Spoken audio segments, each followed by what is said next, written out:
पृथ्वी पर जीवन का अस्तित्व पानी से ही तो है।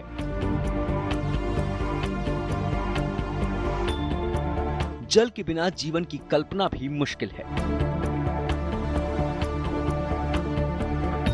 तभी तो कहते हैं कि जल ही जीवन है।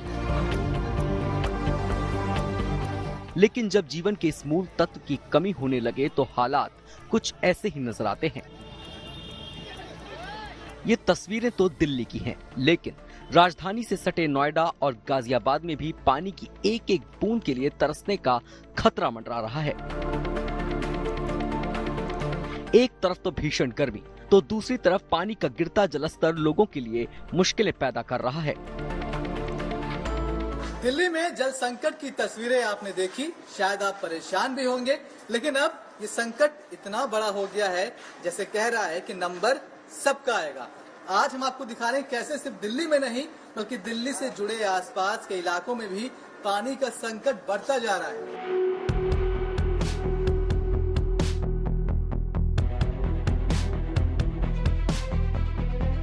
ग्रेटर नोएडा, जिसे सिंगापुर की तर्ज पर बसाया गया,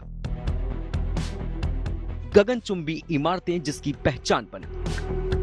हाई राइज इमारतों के दरमियान ग्रेटर नोएडा का एक बड़ा हिस्सा आज भी गांवों में रहता है, लेकिन ऊंची ऊंची इमारतों से लेकर गांव की गलियों तक धीरे धीरे पानी से महरूम होती जा रही है। हम मौजूद हैं ग्रेटर नोएडा में दादरी में, और यहाँ का एक गांव है चिटहरा, जहाँ पर जो पानी का वाटर लेवल था बोरिंग का, वो पहले 120-125 फीट पर हुआ करता था। आज वो 250 फीट पर पहुंच गया है। कई लोगों के घर के नल सूख चुके हैं, उसमें पानी आना बंद हो चुका है। तमाम गांव के लोग मेरे साथ मौजूद हैं। कितनी समस्या हो रही है, कब से पानी आना रहा, कितने फीट पर बोरिंग है आपकी? यहाँ पे सब पहले तो 60 फीट पे पानी निकल आता था, लेकिन जो लोग उसके बाद 120 पर बोरिंग कराए, अब 120 के फीट के बोरिंग भी यहाँ पर फेल हो चुके हैं। जो 200 के आसपास जाके पानी जो हम बोरिंग करा रहे हैं उनसे पानी आ रहा है, वो भी भरपूर मात्रा में पानी नहीं है, उनका भी 50% पानी उससे निकल रहा है। मतलब 200 फीट पर भी पानी नहीं है, उसका भी वाटर लेवल डाउन है। उसका भी पानी जो आना चाहिए, मानो 1.5 इंची बोर है तो उसमें वो लगभग उसका भी 50% आ रहा है। कितने घरों में समस्या हो रही है? ये पूरे इलाके की समस्या है, ये एक गांव की समस्या नहीं है, आसपास के सभी गांवों की समस्या है। जब आपने करवाई होगी बोरिंग तब शायद 60 फीट पे था, तो आपने 80 करवा ली, चलो ठीक है, 10-20 फीट एक्स्ट्रा सही। हमने 120 कराया था। आज हमारा समरसीवर टूटी के बराबर पानी दे रहा है, और जो अब लोग करा रहे हैं वो 200 करा रहे हैं, उनका भी 50% पानी आ रहा है। ऐसा नहीं है जैसे समरसीवर में भरवल जो पाइप आता था 5 इंची का, उसका हाफ आ रहा है। पूरी पानी की समस्या पूरे मोहल्ले, पूरे गांव में और पूरे इलाके में, जो भी एनसीआर के हमारे नजदीक गांव आ रहे हैं। यहाँ नजदीक एक यूनिवर्सिटी बनी है, पहले यहाँ एक बहुत बड़ा पक्षियों के लिए और उसके लिए बहुत बड़ा तालाब था, और उसको भराव करने के बाद भर दिया गया। भरने के बाद पानी की समस्या जो है अब ज्यादा आ रही है। ऐसा नहीं है कि ग्रेटर नोएडा में पानी की दिक्कत हमेशा से थी। एक वक्त था जब इन इलाकों में पानी का स्तर काफी ऊंचा था, 50 फीट पर ही लोगों को पानी मुहैया था, लेकिन आज 200 से 250 फीट पर जाकर लोगों को पानी मिल पाता है, वो भी समरसेबल जैसी मशीनों की मदद से। ऐसे में सवाल लाजमी है कि आखिर ऐसा क्यों हुआ। इसकी सबसे बड़ी वजह है जो पानी के कुदरती स्रोत थे उन पर अतिक्रमण। पहले यहाँ पानी की कमी नहीं थी, एक झील हुआ करती थी, लेकिन उस झील को हटाकर अब वो जमीन दी गई एक प्राइवेट यूनिवर्सिटी को। वहाँ यूनिवर्सिटी है, जिसके बाद से यहाँ लगातार पानी की समस्या हुई, मतलब वाटर बॉडीज को सुरक्षित नहीं किया गया। अब ये बताइए मुझे कि ये जो समस्या है इसका हल क्या दिखाई पड़ रहा है आपको, कैसे सही होगा? सही ये हो सकता है, या तो वो हमारी जो वाटर लाइन जो पड़ी हुई है गांव में उसे चालू करा दें, और नहीं तो ये जो तालाब वगैरह है इनको जो ये जो अतिक्रमण हुआ है इन्हें दोबारा से वो करा दें। तालाब तो बनने से रहा, लेकिन जो आप बता रहे हैं सप्लाई वाला पानी 2 तरीके से आता है, एक बोरिंग से, एक सप्लाई से। लेकिन सप्लाई का पानी यहाँ अभी तक पहुँचा नहीं है, हालांकि उसका सिस्टम फिट हो चुका है। ये पूरी कहानी क्या है, कब शुरू हुआ काम, कैसे क्या है? 6 साल पहले चालू हो गया था। उन्होंने टंकी बनाई, पानी पाइपलाइन डाली, वो फूट गई कुछ समय बाद, उसके बाद उन्होंने करा ही नहीं है कुछ। मतलब सप्लाई का पानी यहाँ नहीं आया? कोई 1 मिनट को भी नहीं आता। तो कितने साल पहले लाइन बढ़ गई थी? 6 साल पहले। अब क्या बताते हैं? अब कुछ नहीं बताते, वो आते ही नहीं, इधर कोई है ही नहीं, शिकायत किससे करें, कोई भी नहीं है। तो क्या करेंगे अब? सप्लाई का पानी आ नहीं रहा, बोरिंग से निकल नहीं रहा, तो घर कैसे चलेगा? जितने भी तालाब हैं उनका तो अतिक्रमण हो गया, उनमें पानी सूख गया। जब अतिक्रमण हो गया तो वो सूखना ही है, सब में मकान बन गए। और बाकी अब जैसे चल रहा है वैसे चल ही रहा। अब टैंकर वैंकर का इंतजाम करने के मूड में है सब गांव। अब टैंकर मंगा लो पानी के, और क्या करें। गांव में जलस्तर नीचे गिरने से हैंडपंप और ट्यूबवेल ठप हो चुके हैं और लोग पानी के लिए मोहताज हैं। जिसके मोटर लगी हुई है तो वो समरसीवर जिनका 250 फुट है, उनके यहाँ से पाइप से अपने जो है पानी के जो है टैंक भर रहे हैं, क्योंकि पानी तो जरूरत है स्नान के लिए भी, नहाने धोने के लिए भी, और सब चीज के लिए। तो पड़ोसियों से मदद ले रहे हैं। विधायक और अथॉरिटी के लोग कभी आते नहीं क्या? कोई बात नहीं होती उनसे? अथॉरिटी के को कभी लोग यहाँ चिखड़ा में नहीं आते, और विधायक जी भी अपने कोई जब समस्या हो तो जब ही आते हैं, वैसे तो नहीं आते। हाँ ठीक है। तो लोग बता रहे हैं दिक्कत कितनी है। मैं आपको हालात दिखा दूं एक बार कि यहाँ पर आप देखिए ये पाइप पड़ा हुआ है। ये पाइप इसलिए लगाओ कि अगर पानी इसमें आएगा तो फिर ये पाइप दूसरों के घर में भेजा जाएगा। और आपको बताऊं कि इसी तरीके से अब लोग एक दूसरे की मदद कर रहे हैं। समस्या बहुत बड़ी हो चुकी है, लेकिन अब सवाल यही है कि समस्या का हल क्या है, इस समस्या से बाहर कैसे आएंगे, क्योंकि वाटर बॉडीज, तालाब कुछ और थे वो तो सूख गए, उन पर दूसरे अतिक्रमण हो गए। तो आखिर इस समस्या से निपटा कैसे जाएगा? फिलहाल गांव के लोग फौरी तौर पर कोशिश ये कर रहे हैं कि अब गांव में पानी का टैंकर मंगवाया जाए। गांवों का हाल तो बेहाल है ही।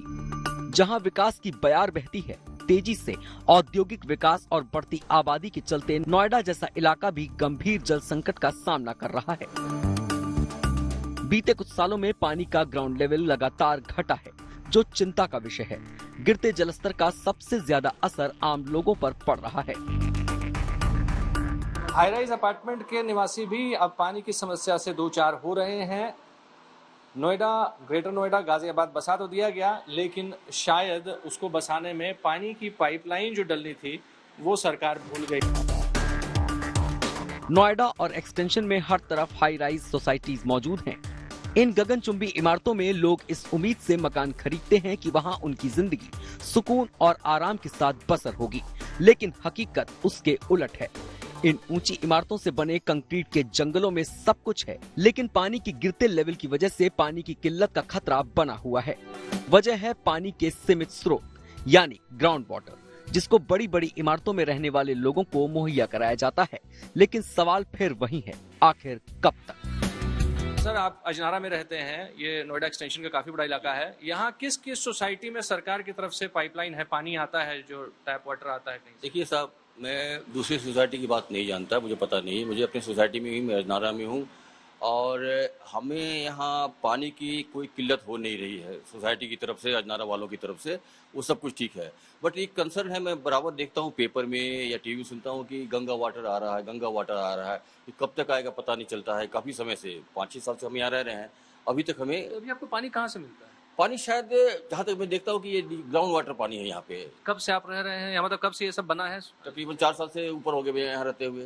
अच्छा, 4 साल से ऊपर हो गए मुझे रहते हुए। पानी की दिक्कत नहीं है, पानी आ रहा है, शायद ग्राउंड वाटर आ रहा होगा, लेकिन जो हमें गंगा वाटर चाहिए था, गंगा वाटर अभी तक सप्लाई हमें नहीं मिला है। मतलब प्रॉपर वाटर सप्लाई जो बड़ा ऊपर टैंक होता है, हाँ, ऐसा कुछ नहीं है? नहीं, वो तो टैंक तो सब में ओवर है, टैंक सब में लगा हुआ है। पर्सनल सोसाइटी का लगा हुआ है, उन्होंने लगाया हुआ है। लोग अथॉरिटी की तरफ से हो या सरकार की तरफ से हो, वो चीज़ें यहाँ नहीं है। हमें था कि गंगा वाटर की सप्लाई मिल जाए तो हमारे लिए अच्छा होता। आप बताइए साहब, पानी जो आप बता रहे हैं, ये भी बता रहे हैं कि ग्राउंड वाटर ही निकल रहा है, तो क्या यहाँ बोरवेल लगे हुए हैं सोसाइटीज में, या वो लगाना अलाउड नहीं है? देखिए, हम लोग यहाँ पे 2016 के बाद से रहना स्टार्ट करे अजनारा होम सोसाइटी में। तो स्टार्टिंग में यहाँ पे बिल्डर ने बोरवेल की जो सुविधा थी वो दे रखी थी, लगा रखी थी, उसी के जरिए पानी हमें मिलता था। बट अथॉरिटी ने क्या किया, वो बोरवेल को बंद कर दिया और उसको सील कर दिया। उसके बाद अथॉरिटी हमारे यहाँ पे पावर सप्लाई, जो भी पानी का सप्लाई देती है, बट मेन मुद्दा ये है कि वो जो सप्लाई हमें दे रही है वो खुद बोरवेल से दे रही है, ना कि हमें गंगा वाटर प्रोवाइड कर रही है। मतलब एक बोरवेल बंद करके दूसरे बोरवेल से ग्राउंड वाटर निकाला जाए। जी बिल्कुल, यही कहना है। मेन मुद्दा ये है हमारा कि जब ये नोएडा एक्सटेंशन बसा था, इतना बड़ा शहर यहाँ पे बसा हुआ है, इतने लाखों लोग यहाँ पे बसे हैं, तो सरकार को पहले ये सोचना चाहिए था कि यहाँ पे पानी का अरेंजमेंट कैसे किया जाए। जैसे कोई भी शहर बसता है तो पहले गंगा वाटर सप्लाई या कोई भी वाटर सप्लाई के तहत एक टंकी बनाई जाती है, प्रॉपर पाइपलाइन बिछाई जाती है। वो यहाँ पे ऐसा कोई सिस्टम अभी तक नहीं है। बट कंसर्न ये है कि इन फ्यूचर में ये जो ग्राउंड लेवल का जो पानी जब डाउन हो जाएगा तो उस समय हमारे आने वाली जनरेशन को यहाँ पे बहुत बड़ी समस्या का वो करना पड़ सकता है, सामना पड़ सकता है। बिल्कुल, देखते देखते 10 साल बीत गए लेकिन अभी तक कुछ ऐसा सोल्यूशन नहीं आया। पाइपलाइन यहाँ पर अभी तक नहीं आई है, यही कहना है लोगों का। ग्राउंड वाटर पे डिपेंडेंसी पूरी तरीके से इन हाई राइज अपार्टमेंट्स की अभी तक बनी हुई है।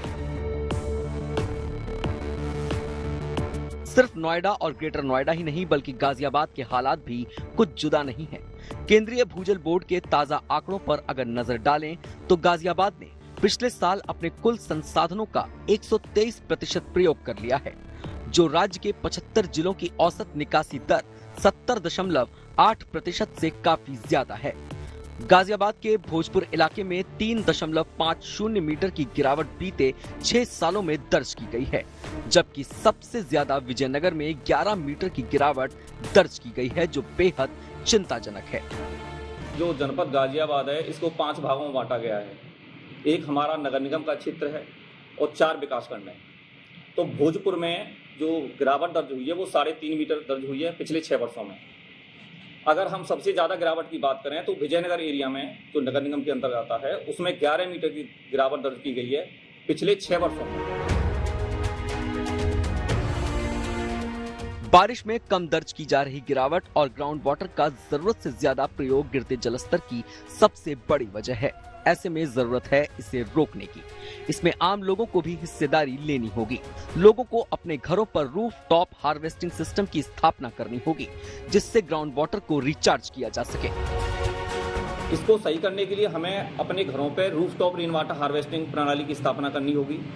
अगर सभी लोग roof top rain water harvesting बना लें तो हमारा ग्राउंड वाटर रिचार्ज होगा और जो वाटर लेवल नीचे गिर रहा है वो ऊपर आना शुरू हो जाएगा।